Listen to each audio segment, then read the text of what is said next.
Hiya, welcome to the Back to Sabbath series that we're doing through Lent, and today we're looking at me and Sabbath, which is just where I share a bit about some of the things that I've been doing for Sabbath. So I should own up to the fact that actually this is a relatively new concept for me and my family. Although we've got really good at learning how to take rest time, we haven't necessarily set a day apart as holy, and it's just something that we're journeying into at the moment. But however, there are some things that we have been doing over the last few years that have really helped us to get to this point. One of those things is just learning to make a space, and that's what I want to talk about today. So when our three kids were a lot younger than they are now, when Emmy was still a baby, this became a really difficult time for me to set apart a time for God. And I just remember feeling like I was working on quite an empty tank a lot of the time.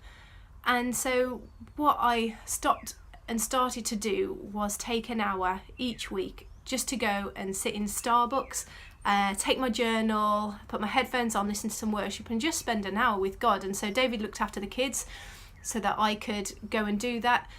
And I just remember one day I went to Starbucks and I got there and I was so annoyed at myself because I'd left my wallet at home.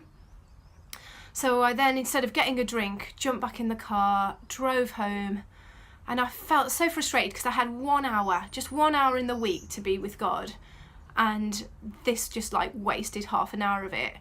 And as I was driving back to Starbucks, I remember just just feeling really frustrated with myself. And I remember God saying to me, am I not on the journey too?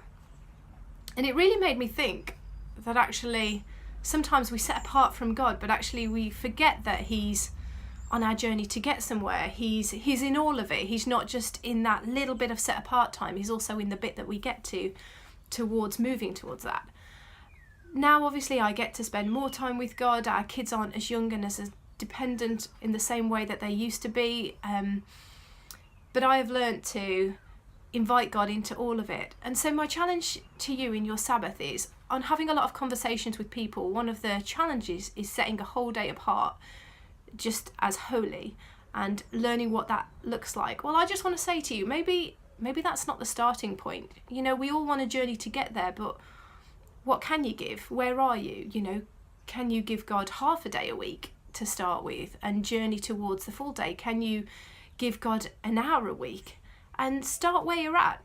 Build from there. God is on that bit of journey too. And so I just encourage you this morning to think about, how can I journey towards Sabbath, but what does it look like now? Rather than setting yourself a task that feels undoable, journey towards where you want to get to. Sometimes we don't just land in where we want to be. We have to actually take the journey to get there. So think about, well, maybe if you aren't practicing the Sabbath now, what can you do? What time can you give?